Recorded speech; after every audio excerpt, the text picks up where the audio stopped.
Welcome to Literally Books, the podcast where we read literally anything because it shouldn't be a saga to find your next favorite read. I am Lindsay. My name is Magda. And today we have the absolute pleasure of talking about and to Julia London regarding her new book, Everything is Probably Fine. I was going to yell, but I was just like, I don't know how loud I can yell. We were recording remotely today. Yes. So Magda did just hold up her book, which has the cutest cover. I feel like Julia always has the cutest covers, I think. She does. I really love the Nice Work Nor November and this one. Like, I like that illustrative character of it, and it's just a woman front and center, and I love that. 1000%. And this is like a weird throwback to one of our like very first interviews that we've ever done. It's an honor. I'm so glad that she wants to come back again. So maybe we didn't blow it too bad on the first one. And we will try not to blow it today. But before we get into that, the most important question, Magda, what are you reading? I finished reading a book called The Crescent Moon Tearoom by Stacy Sivinski. This was one of those like liberal flash sales. I was like, for 99 cents, get this audiobook, and it's highly recommended. And it's pretty cute. I think if you're a fan of the show Charmed, you're going to really enjoy this book. The story follows these three sisters who are like part of like this witchy family, and they're specialized in clairvoyance, so they can read tea leaves. So that's why they have a tea room. And it's a very cute story about finding your destiny and what it means to be like when you have to decide between family and what you're supposed to do with your life. And in this case, it's very special because as a witch, if you don't fulfill your obligations and your destiny, after you die, you're just going to remain a ghost for eternity. So I know it's kind of dark. No pressure. A little bit. No pressure. Yeah. But it's quite cute because there's this like council of witches, and they're like pretty much just tell them like, hey, you need to help these three other witches that are about to die, because once you're about to die and you're a witch, you start getting like these weird signs like crows following you or like hearing really weird things. So they can kind of like see that they're going to their time is coming, so they kind of have to help them.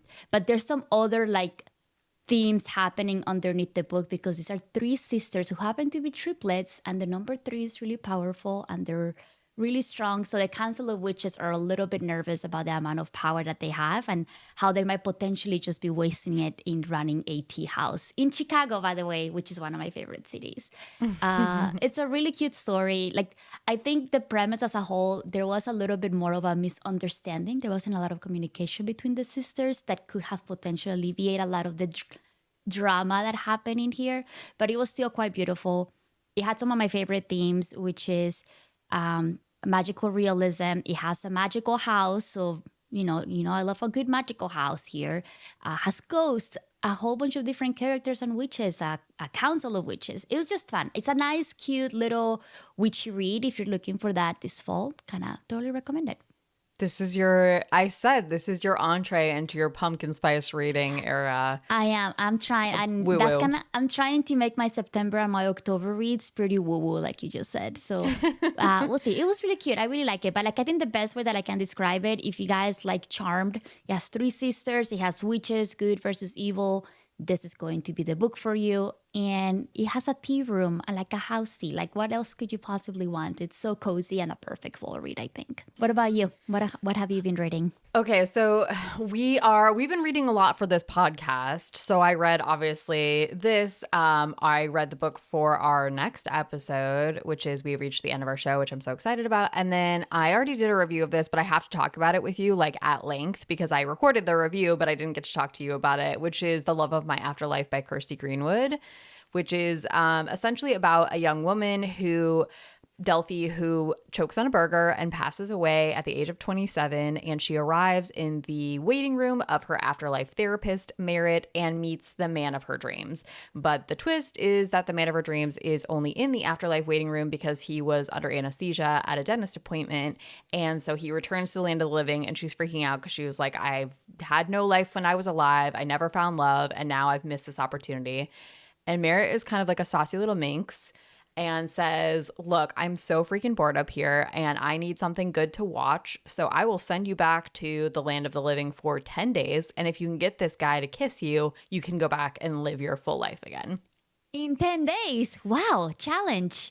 Oof. But she intimates that they're soulmates. She introduces the idea of soulmates and that you have a few of them and he is perhaps maybe one of hers. So you know that there's like this cosmic connection. But I don't know. I just like needed that. It was so it was a rom-com, but it was a very quirky rom-com. Like the characters are super weird and the main character is like a little bit zany. And some people I told you this I think already, but like I was like, I love Delphi. She's so cool and cute and I like really relate to her. And then all the reviews are like, these characters are super weird. I don't know if I like it. They're too weird. That kind of reminds me the premise a little bit, not very much like that, but like Just Like Heaven. Did you ever watch that movie with Reese Witherspoon and Mark Ruffalo? I remember it, but I haven't 2000s? seen it. But I love the idea of a Mark Ruffalo, Reese Witherspoon rom-com. Like, what perfect chef's kiss casting. It was so good. It was so good. But it kind of deals with a similar premise of like she kind of dies, but actually she's just really in a coma and they're kind of trying to figure out how to make things work. It's pretty cute. I just love the idea of like the afterlife and death, especially when you make it into like a fun little romance. I think that's pretty cute.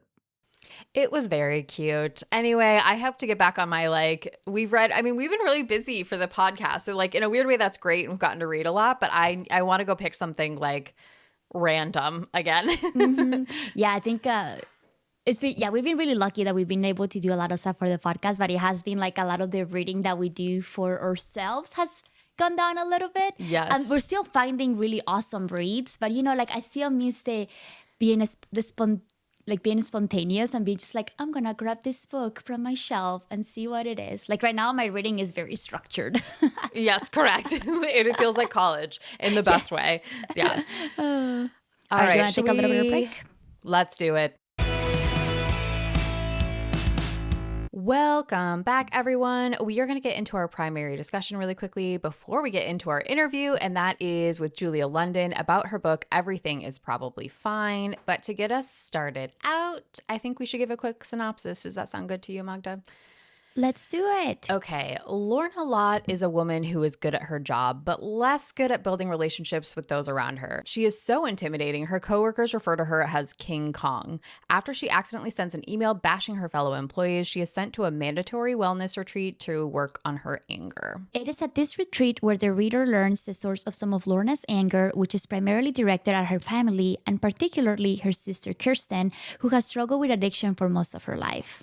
Amidst all of this, Lorna is trying to buy the apartment building she lives in, which used to be her childhood home and now houses 3 charming neighbors, most notably a plucky 8-year-old boy who is in love with Lorna's dog, Agnes, and often invites himself over to play with her. In order to access the trust her mother left her upon her death and earn the money to purchase the house, Lorna must connect with mistakes in her past and grapple with emotional turmoil she feels in her present. It is on this journey the reader sees Lorna's blossom beyond her King Kong persona at work. Oh, man.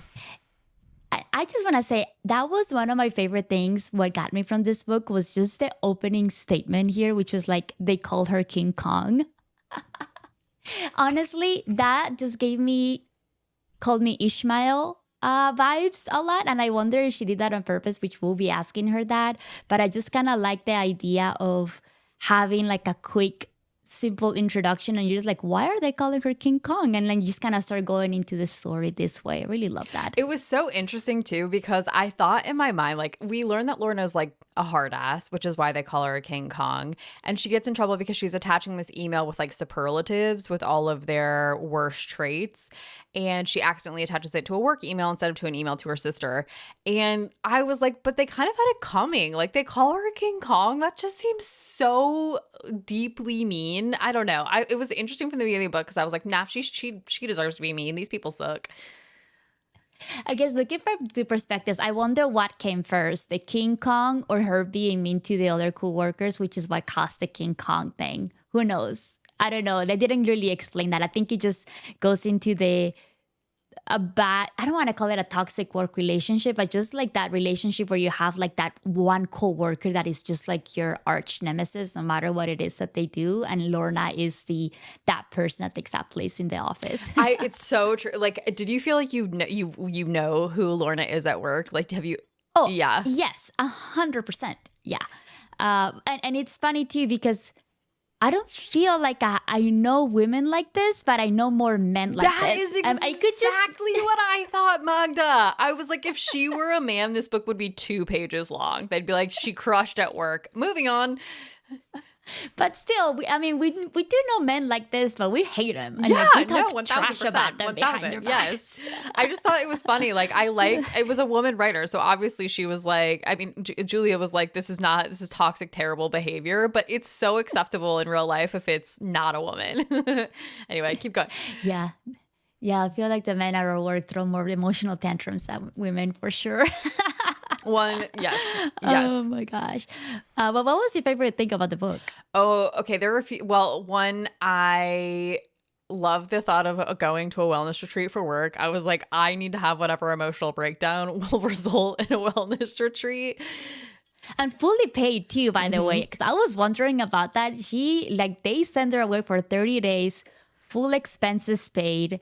Her salary is still there, and she just goes into a wellness retreat. That sounds like a dream. It sounds like a dream, me. but I also loved that Lorna was like, this is BS. I don't want to like participate in this. This is too woo woo. And I straddle this line a little bit where like, I love a sound bath, but I cannot meditate to save my life because I'm like, who can sit with their thoughts like that? Like, that's unwell. I just thought that was funny.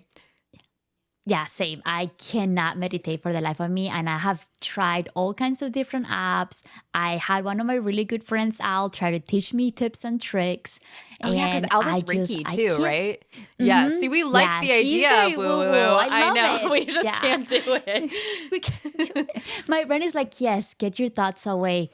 And then I'm going to go to HEB after I get my thoughts away. And here's what I'm going to buy at HEB. Or like, I should have folded that laundry. But before I do that, I need to make sure that I have my car gassed up and also these other. Yes.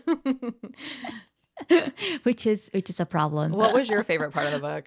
I know this book deeply connected with you. Yes. Yeah. I think it was just truly, I don't know if it was my favorite thing because it just kind of hit me in a very personal level, which was the family dynamics in particular with Lorna's sister and how the family behavior kind of goes around it.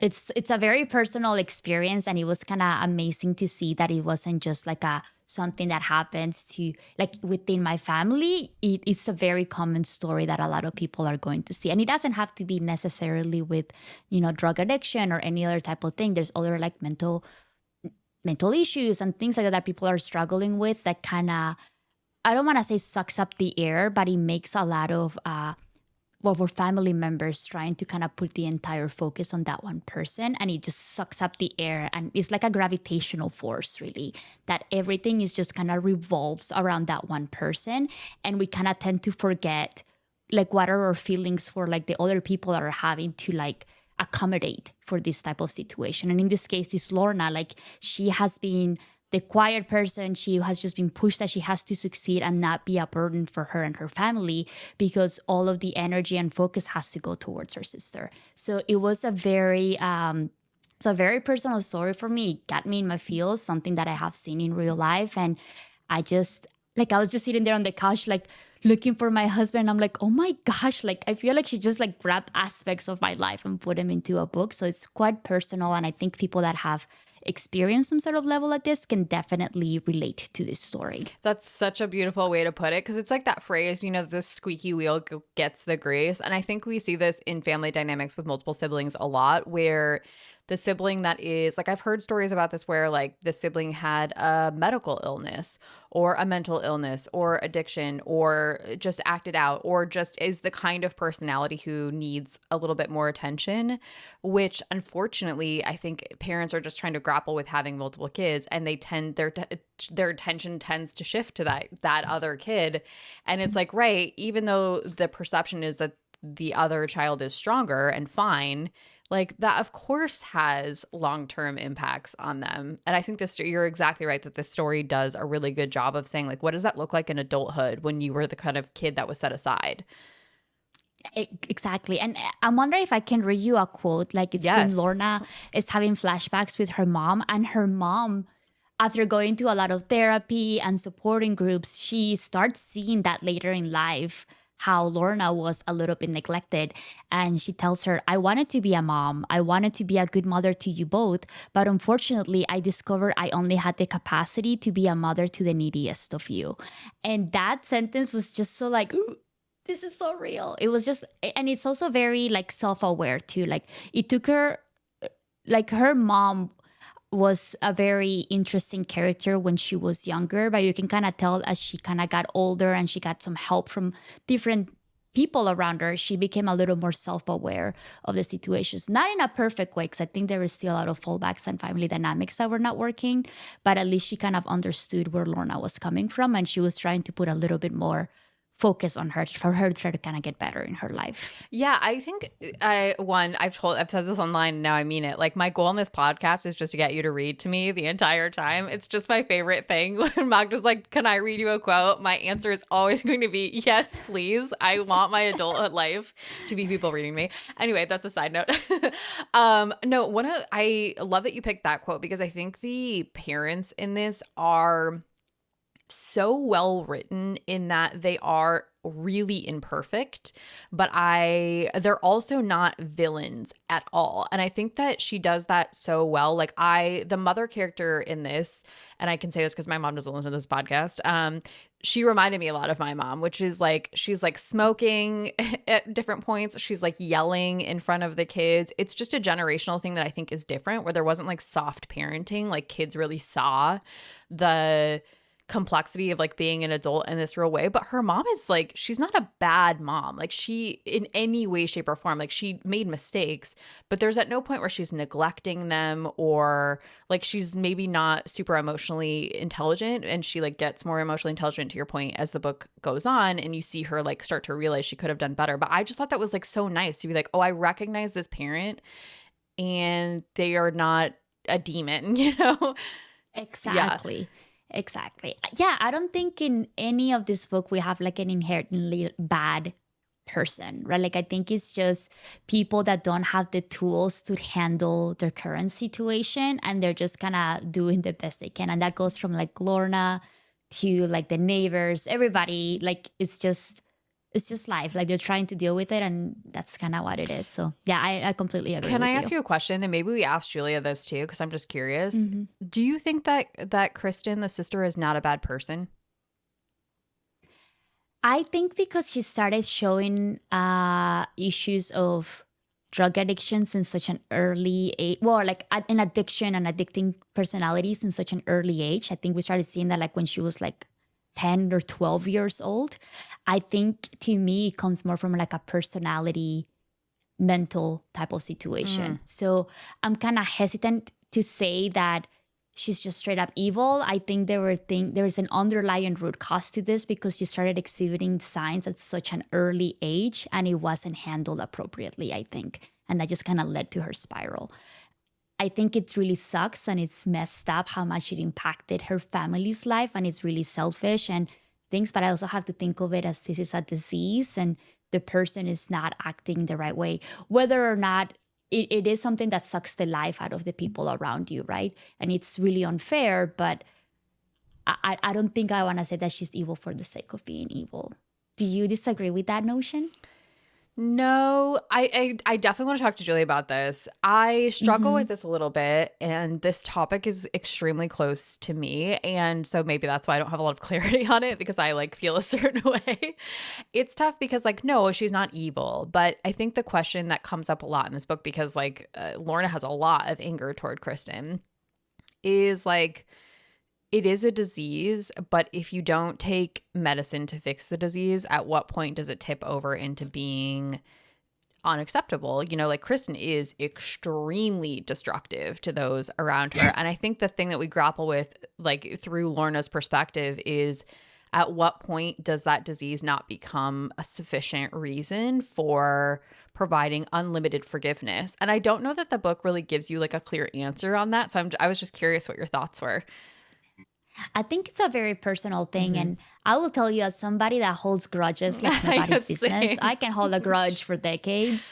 I appreciated how quickly Lorna grew up in the amount of 30 days, honestly. Like I was just so surprised about that. And I think that's the thing to me, that I feel like it's a lifelong journey for you to kind of let go and accept things. So maybe it's just because she was like fully into this retreat.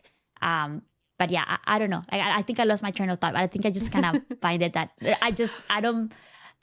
I think everybody's different on how they kind of go through things. And for me personally, I wouldn't be so easy to forgive. I'm more of I think we've talked about it in the podcast where I just like block people out of my life and then I just fully ignore them and that's it. Even with family members, guys, it's not just like friends. I do this with people that are really close to me, which is a problem. I mean, and that's probably not the healthiest way to handle things. So I'm not an expert on this because, guys, I'm going to therapy to work on it. I promise.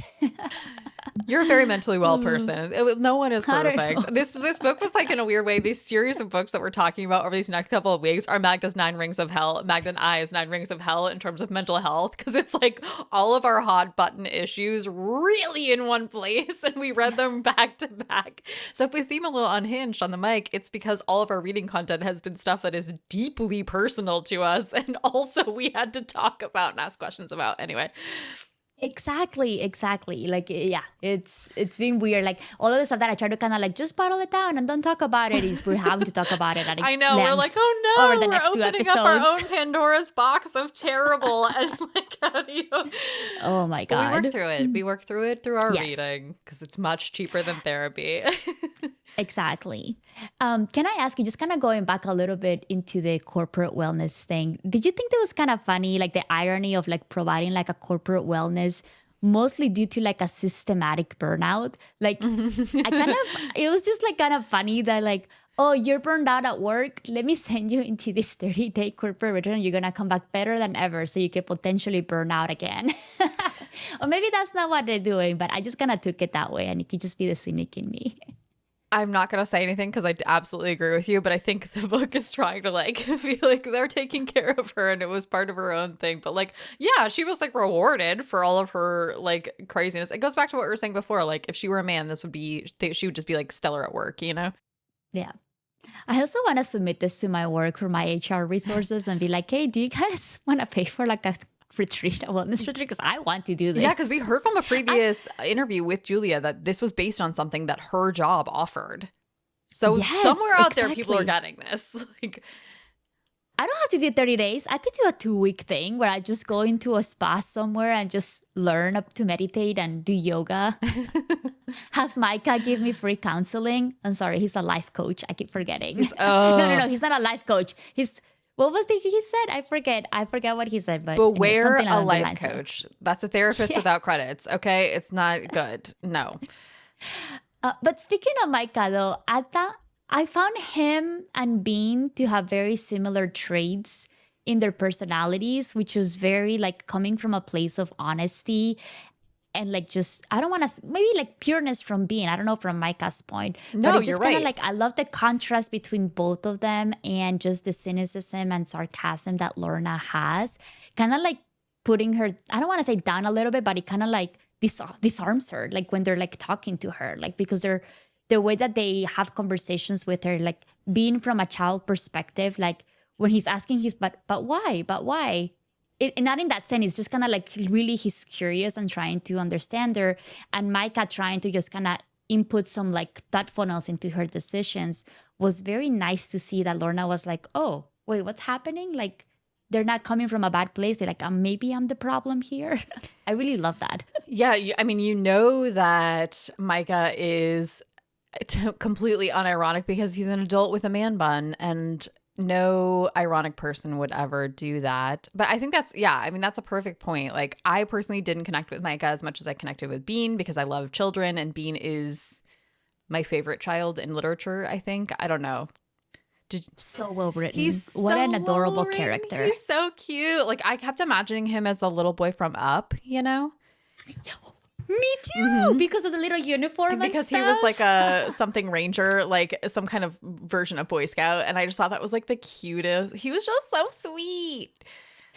My favorite interaction with him was at some point, like him and Lorna were talking and he was telling her like, yeah, my grandfather is sick or something. And then she goes like, oh, I'm sorry to hear that. And he's like, why? Do you know him? Right. I just think that she wrote children like extremely accurately, where like I think this came up too in another book that we talked about, where you're like a precocious kid can be really annoying, where you're just, I know you said that the kid in Variation was really annoying. Bean is like absurd, but he's not stupid or over the top. Like he feels like a kid in that he like flits from one thought to the next really quickly, but like he is so aware of what's going on around him, and I loved him. And I think it's just like he's simply curiosity and wanting to know and meet people and understand, coming from a place of pureness, of understanding and wanting to know things from like just because he wants to. Like it's just so pure. And I agree. Like I think he's one of my favorite kids that I've read about because he's just so smart, curious, and just kind of offers this perspective of like not naiveness, I guess, in a way, but not super naive. It's just comes from like a very pure place. And I just love that.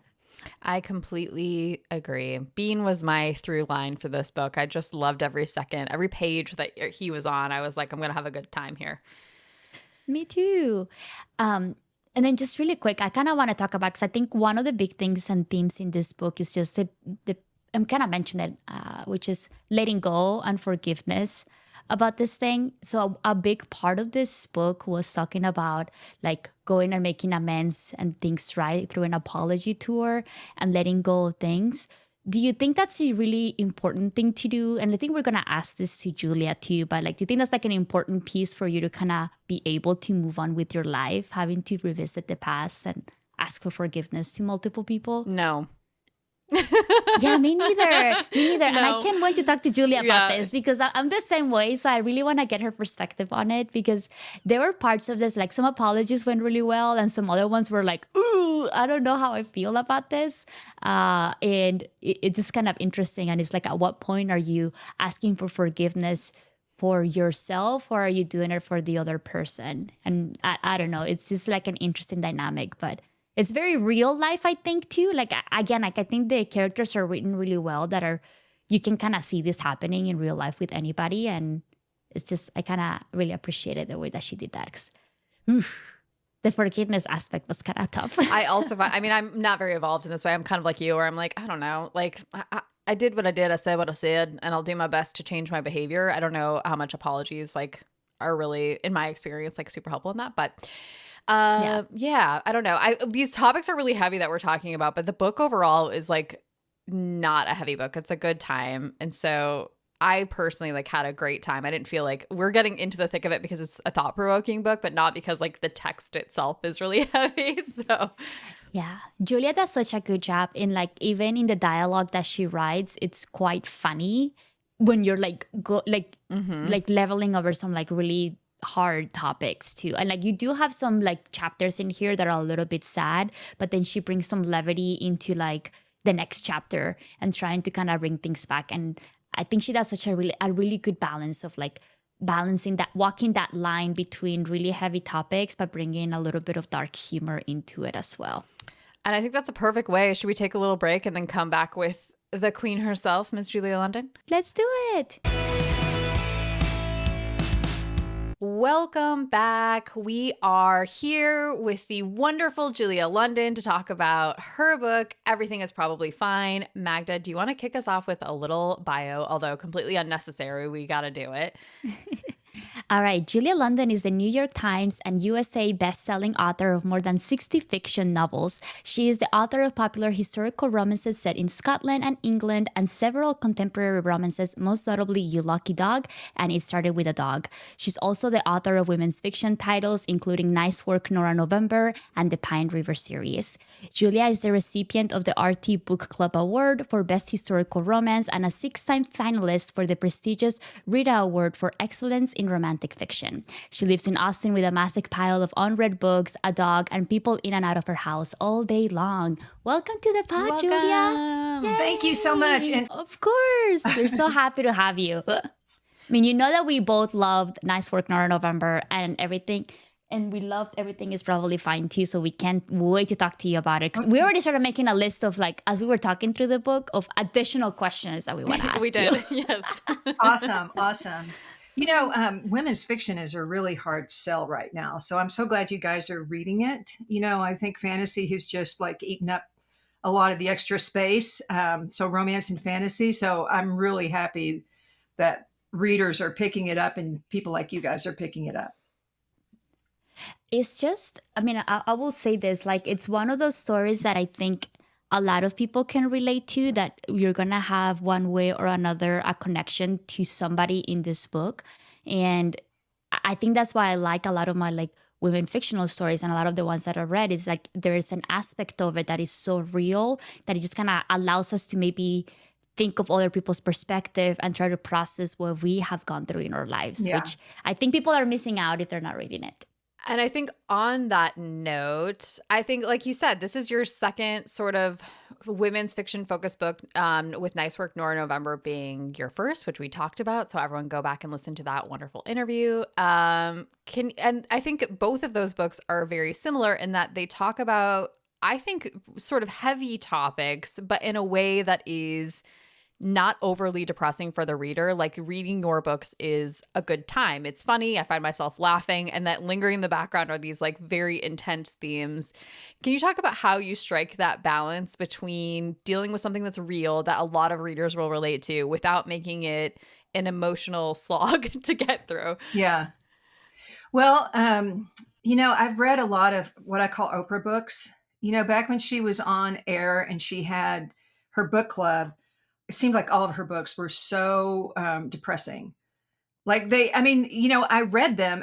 They were page turners and I read them, but at the end I was like, oh my God, that's just so like depressing. And I wanted to talk about issues that affect everybody, but with the lens that there's always hope. Everything's hopeful. And, there are always things to laugh at, even when you're, even, even when things are going horribly, there's something to laugh at. And, and laughter is really important to me. I laugh all the time, especially at myself. I mean, I'm just constantly laughing at myself because nobody else around here will, but that's another story. And I want to bring that to the books that I'm telling. So you can still have these issues, but still come out of it with some hope.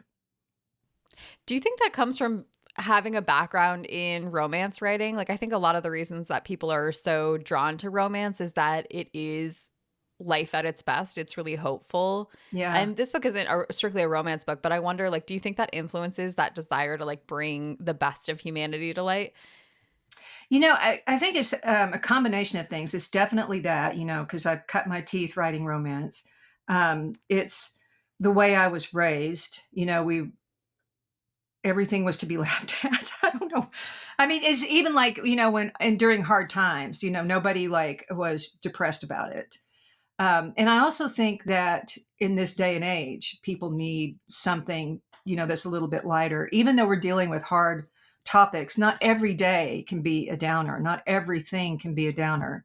So I have that desire too in my own life, just not to experience that every day. One of the things, I mean, I've identified with Lorna a lot in this book, as a person who is a little bit of in an emotional shell, I would say, wants to hide away from her emotions a little bit. And the person who I think does the best job of opening her up, and who is my favorite character in the book, is our lovable Bean, her child next door neighbor. What do you think it is about Bean that Lorna responds to so much?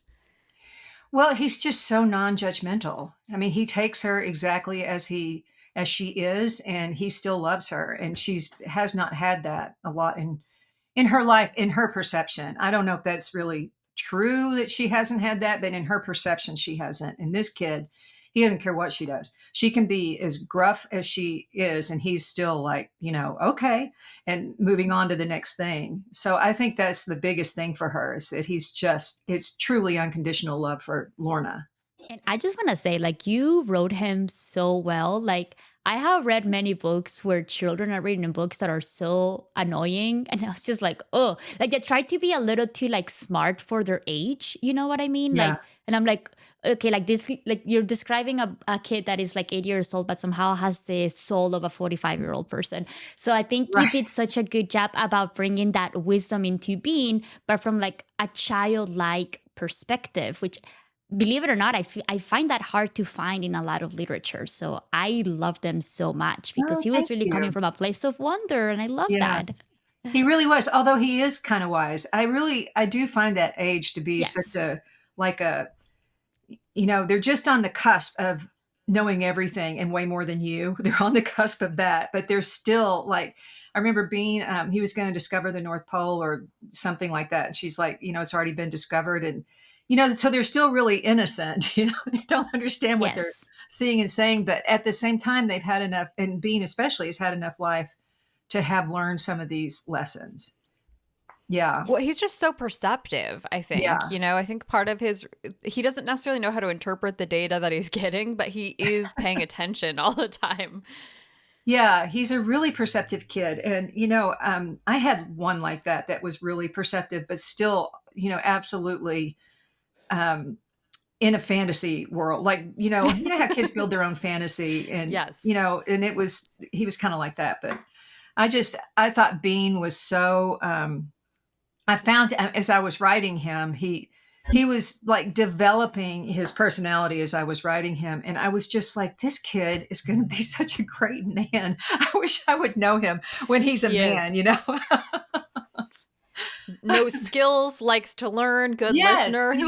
What else is there to empathetic. I mean, yeah, he's got it all. So Wants to bake? Come on. I want a book. I need a book that's 25 years into the future and Bean is on his hunt for love. Yeah. Doesn't like it when his stepmom Lorna calls him Bean in front of his romantic paramours. Keeps bringing up the hole in the stories. Remember when we went to dig a hole in the backyard? Yeah. We're already in this world. We're on Yes. board. We need that We're book. giving you the backstory. Yeah. I think the other person that is sort of like Bean, but just in a different part of Lorna's life that really accepts her for who she is Callie. And I know that they have like a little break, but she is the person that in Lorna's young life is the person that she leans on for her like source of emotional support. But they have a relationship that I think is so funny, which is Callie really ribs Lorna, even in adulthood, a lot. And as a sensitive person, I'm like, oh, I would crumble. But I'm curious, like, how did you build that relationship dynamic? Is that how you are with your friends? Is that how you like to receive love in friendships? I just thought it was really fascinating. Oh, well, I guess I am like that with friends. And I had two sisters. So that's, the other, sisters will tell you like it is. But, and Callie and Lorna at that age, at 13, you know how your friendships are so important to you, but the slightest thing can derail them. Not that that was a slight thing that derailed them, but, misunderstandings abound. And that's how we learn as adults that we don't want to read about big misunderstandings in our books because they're so dumb. Like if you just had a conversation, right? But but that was their relationship even then was they both were kind of outsiders and they both knew it. And they were so connected that they could say these things to each other. Even when Callie came out to her, Lorna was like, what's the big deal? She had other things to think about. And so I don't know. And I think that in my own life, I've picked up friendships from that I had as a child. I'd run into them as adults and you kind of pick up where you were. I don't know if you guys have experienced that, but it's like you never left your 13th year. You're back to being that friend again. And those personalities come out too. So I had a reader write me and said that she was so disappointed that Callie didn't apologize to Lorna for what her mother did. And I said, I don't think Callie knew. And it was, it made it impossible to know like what really happened and what was said and what happened between the two mothers. But her point was that nobody ever apologized to Lorna through this whole book for how rotten her life was. And I thought that was an interesting point. I'm not sure who would, if anybody, it should be Kristen, but Mm-hmm. Yeah. Yeah. That's an interesting point too, because I guess like I'm saying something I that- don't know that Callie owed her an apology, but I thought it was an interesting point. But anyway, not to interrupt. No, you're good. And I think that's a really big point though that the reader was making though, because I don't think anybody really apologized to Lorna, but she does go in this big apology tour. Like that's like a big theme of this book where she's trying to make amends to people that maybe one way or another she had impacted their lives or her sister had. And some of those apologies go really well. Some others are a little bit like interesting, and some other ones are flat out rejected. Yeah. Do you think it was necessary for her to put herself in through that process for her to kind of move on? I think for Lorna, it was. I would not recommend it for everyone, but there is a word. I know there's a word that describes or it means that you are stuck on something in the past, like you can't let something go from the past. And I can't think of what the word is, but Lorna she was the epitome of that. All of these things from her past have held her back. I mean, her whole childhood, but these crimes that happened in her life, she can't, that's what has closed her off. And I think she needed to go back and get perspective. And that's what the apology tour was all about, because her perception was not always correct. Sometimes it was, but a lot of times it wasn't. And that's the thing with, memory. It's not always accurate. Yes. I did find that really interesting that in some of them, like the people that she went to apologize, they were like, I don't know what you're talking about. Like, that's not what happened. So I think sometimes we get so in our heads, in our story, that we forget to think like how truly others might have perceived that differently. Yeah. My favorite, the one that made me laugh was the ex-boyfriend. I can't remember what his name was now, but I mean, yes, I made myself laugh through that whole scene, but he was, I mean, it wasn't anything like Lorna had envisioned, exactly. The tire store owner / employee. I was like, oh no, Lorna. May we all have our high school boyfriends show up as tire store employees. The one though that in the apology tour that I'm still kind of going back and forth, that I don't know if it was the right thing to do or not, was going to apologize to Miss Tracy, I think it was her name, and like making her kind of relieve her daughter's death again. And I kind of go back and forth because I feel like I don't think that was necessary potentially. And I wonder if at that point, is forgiveness more of a thing that Lorna's doing for herself, or is she's really trying to bring peace to Miss Tracy by reliving that story? Yeah. So I kind of wanted to get your perspective on that storyline and what were your thought process behind that? Well, I agree with you. I think she should have left it alone, but she just, she couldn't. She felt so much guilt for it. But I think that visit in particular really kind of made her take a step back and realize that a lot of the apology tour wasn't these people out there. It was about her and her family, and that she needed to look inward. But yeah, if it were me, I wouldn't have done it. Same. I mean, I guess, yeah. And I mean, she just felt such a horrible guilt, and she got it in her head that Miss Tracy needed to know this. And, and she didn't really. No. Yeah, I felt so bad for her, like having and we just left her in a state of such distress that my heart just broke for her so much. Yeah. And I think at that point I was just like, I got a little mad at Lorna because I was just like, why did you do this to her? Yeah. But I think that's why I love your characters, because your characters are so perfectly imperfect, and it's such a real moment that we get to experience. Yeah, and Bean kind of called her on it too. And well, he didn't really, but he was definitely feeling Miss Tracy and how painful it is to lose someone. And well, and it makes sense. Like Lorna is, I mean, we introduce Lorna as someone who's not the most emotionally in tune with herself or with others. So it would have been weirder to me if she instinctually knew that, because you're like, right, this is the evolution. She doesn't know yet. She's sort of fumbling her way through this growth and like really learn something. I thought that was interesting. But I could also see how something like that would eat away at a person. If you thought, this poor woman, if she didn't know. And so, Yeah, that's true. I think now that we're talking about Kristen, obviously addiction is a theme that comes up a lot in this book, with Lorna's sister Kristen being an addict from a very young age, and the sort of lack of control that addiction introduces both Mhm. for the addict and for the people around the addict. And Lorna struggles with that. She has a lot of anger toward her sister that I think we see throughout the book, and particularly in this moment with Miss Tracy, is like very justified. And I'm curious, this is a tricky question, I think, but like, what do you think of Kristen? Do you think Kristen at her core is a good person? Because I think we see this need for forgiveness from Lorna and Kristen's mom. We also see this anger from Lorna that is like, you know, very relevant. Where do you land on Kristen as a person? Well, okay. A couple of things. One of the things I didn't do in this book, because I'd done it in November, was address any mental health issues that Kristen might have been having. And I think that kind of, listen to me, I'm going to sound like I'm some kind of, doctor, and I'm not, but it seems like that kind of addiction usually goes hand in hand with a mental illness, which we don't get from Kristen's perspective. But I think it was beyond Kristen's ability to control.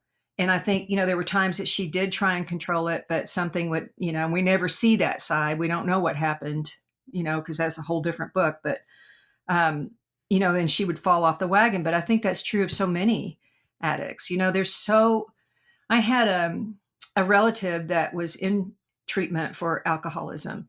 And so many people in that program with them were like on their third or fourth go around. And, you try and try and try, but, you just can't. It seems like addicts, and they just can't fix it. And I don't know that you can unless you fix the mental illness problems. This is what I'm saying about Kristen. I'm not saying this for everybody, but I think what it was at her core that made her need to numb herself, I don't think she ever addressed. What I find interesting about the conversations around Kristen, I'll just lay this out there. Nobody has asked me about her mother, Mindy, and how Mindy handled it. Which I thought, I took not a lot. I was trying to portray Mindy as a mother who was not a very good mother, but, a lot of people aren't when you're faced with that. You have different expectations for your kids. They're going to go to school. They're going to be cheerleaders. They're going to play sports. They're going to go to college. And then that starts to fall apart and you don't know how to act. And then the other part of it was, when you're dealing with an adult that has an addiction, you can set a boundary.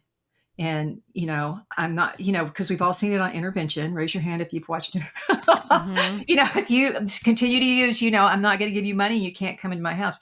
But it's really hard to do with a kid. You can't set that boundary. And I kind of struggled with Mindy about how much of this was, her inability. I mean, she was just a bad mother. And how much of it was trying to grapple with a kid that was starting down this path. And then as she got older and Mindy started going to Al-Anon, it got so smart, but I thought I've just been really kind of interested that nobody has said anything much to me about Mindy. What did you guys think? We talked about Mindy before this. Yeah. Oh, There's gonna be go ahead, thing Magda. no, I was gonna say there's a whole little section that we talk about Mindy, because it was like that's to me the part that kind of hit me the hardest was that mom-daughter relationship. Yeah. Oh no, you're good. We weren't gonna ask you any questions, but like we do kind of cover it a little bit. Go ahead, Lindsay. No, I think it's so interesting because I said like, oh, Mindy is a mother that most closely reminds me of my mother in a lot of ways. Like I love Mindy because I feel like she had such obvious love for her children. And so you can't villainize her because she's just sort of like, muddling along, maybe not well. But also you see her like smoking and yelling and like doing all these things. And I found that to be like, I think you struck that balance like so well because she's maybe, it's hard to say like good mother, bad mother. Magda and I have talked about this a lot. She's like maybe a little off track sometimes, but I felt very sympathetic toward her. Magda, I don't know how you felt, but I loved her. Oh, no, I did too. And I think I read a little quote right before you joined us where like the piece that kind of hit me in my feelings is that because she went to, she was getting help and trying to understand this disease, it made her more self-aware.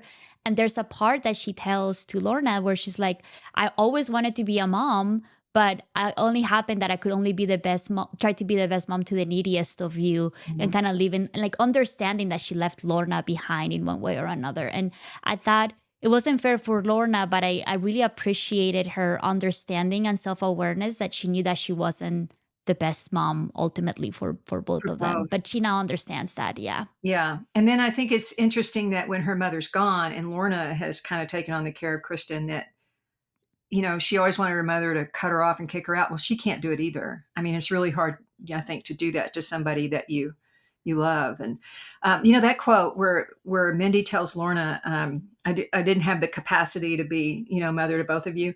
A woman came up to me at an event and told me that her sister's daughter had leukemia.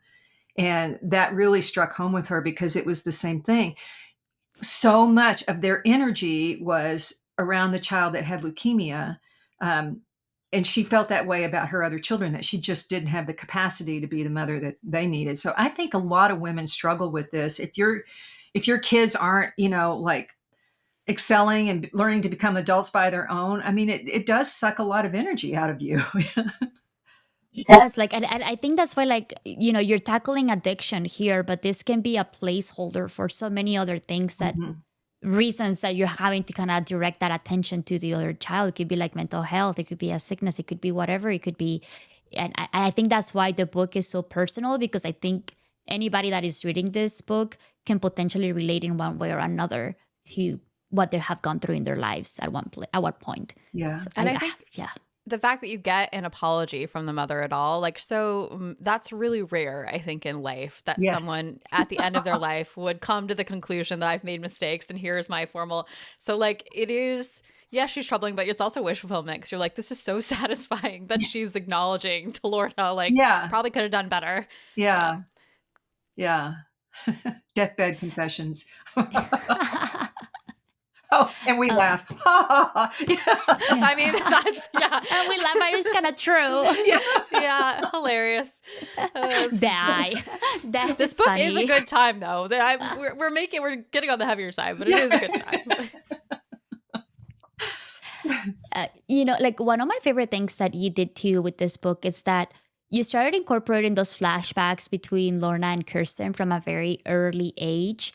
And we can kind of start seeing a little bit about, like, to your point, like, I think from Kirsten, like, very early signs when she was really young that she was going to be struggling with potentially like substance abuse or Mhm. things, or like mental health issues. But we also start seeing pretty early how much Kirsten was trying to protect Lorna. Yeah, Like, yeah. she loved her and she was trying to kind of get her away from like the fights from her family, protecting her in school, which kind of gives us I think it helps us understand Kirsten a little bit better, that she wasn't just like plain a bad person. Like, she really did care for her sister.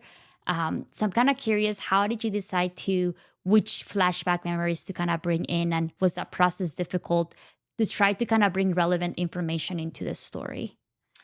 Well, the first scene with her drinking when she got in the dad's beer. Yeah. Mhm. So when I was like 7 and my brother was 6, one of my sisters found a pack of cigarettes and took us out behind the barn and made us smoke.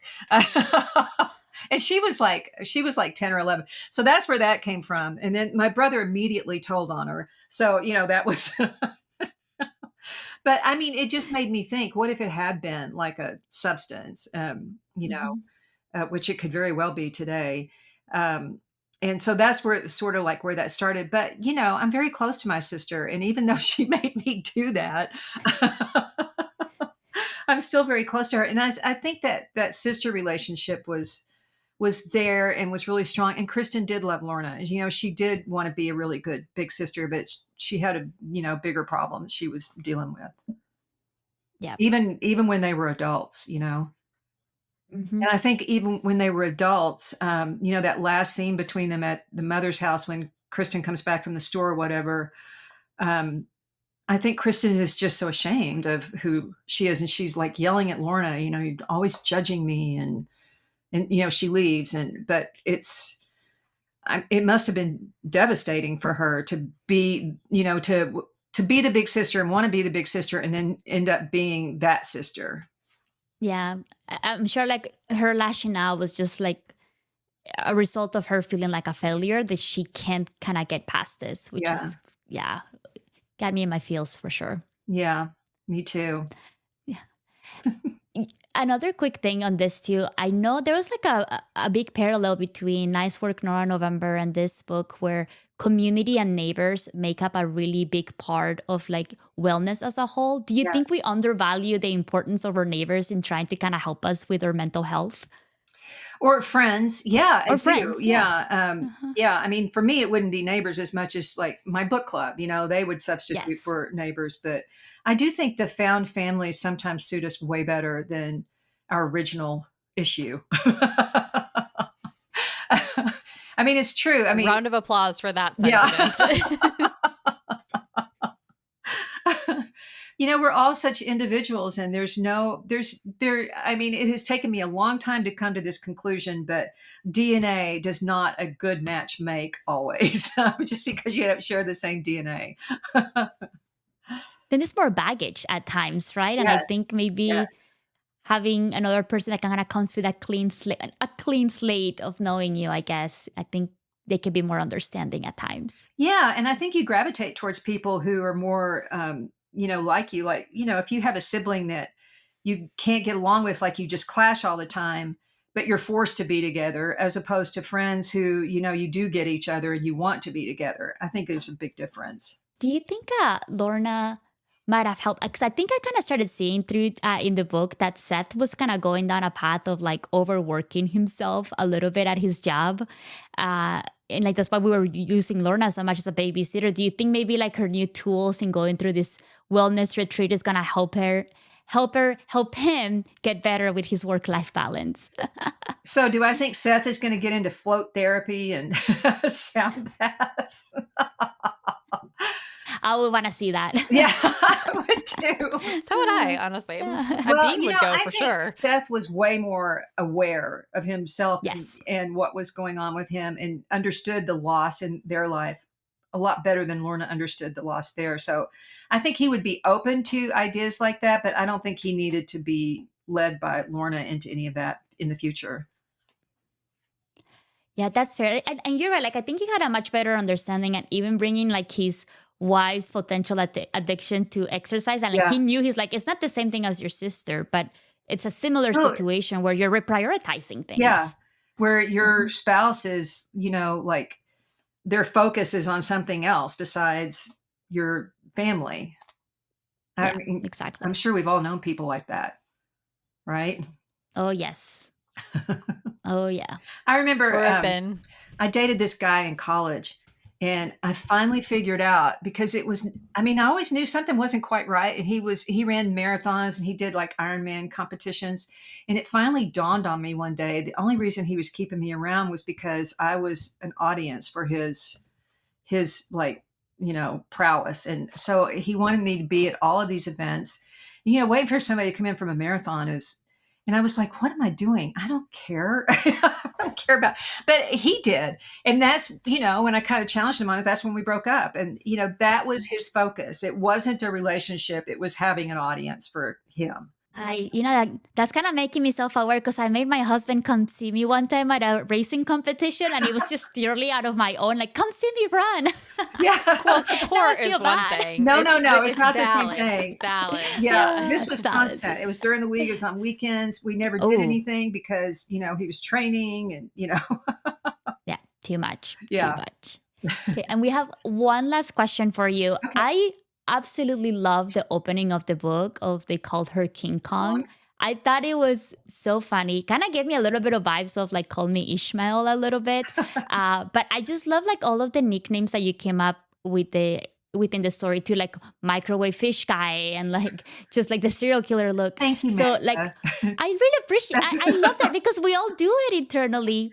And I just kind of wanted, one, like what was the inspiration to open up the book with that sentence? Because I absolutely loved it. And two, do we have any other nicknames that you didn't want to put in the book that we can kind of see? I talked about this at the book launch, but my editor was like, she's so mean because of those superlatives that I thought were so funny.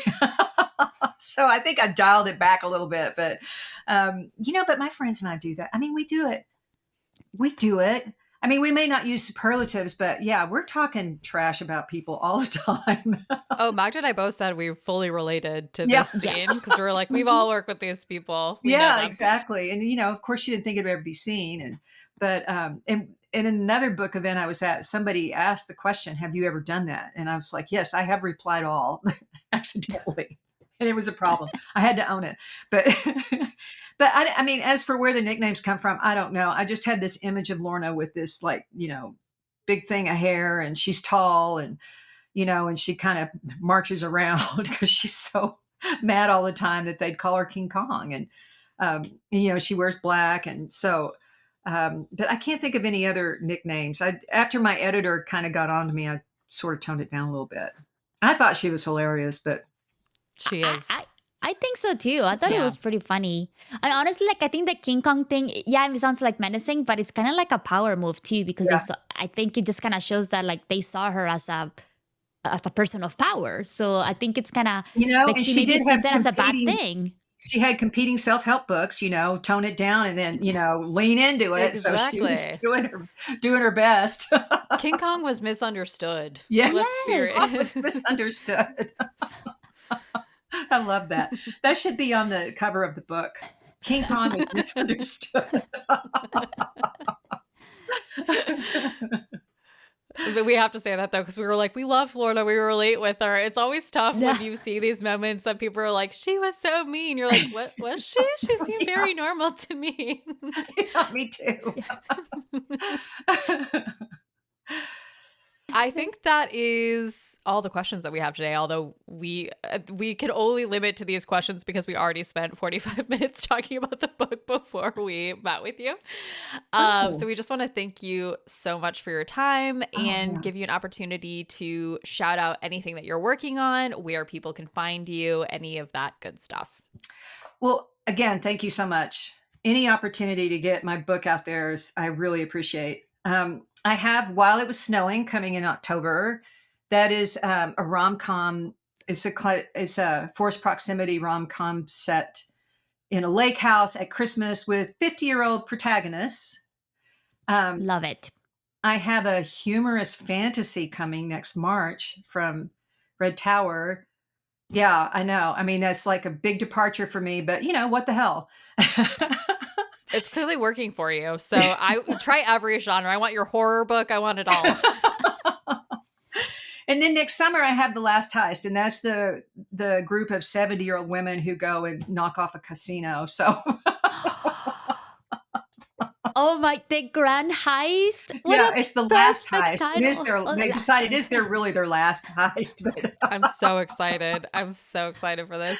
Oh my gosh. Yeah. And I have a website, of course, julialondon.com, but as for social media, I am mostly on Instagram, and it's Julia_F_London.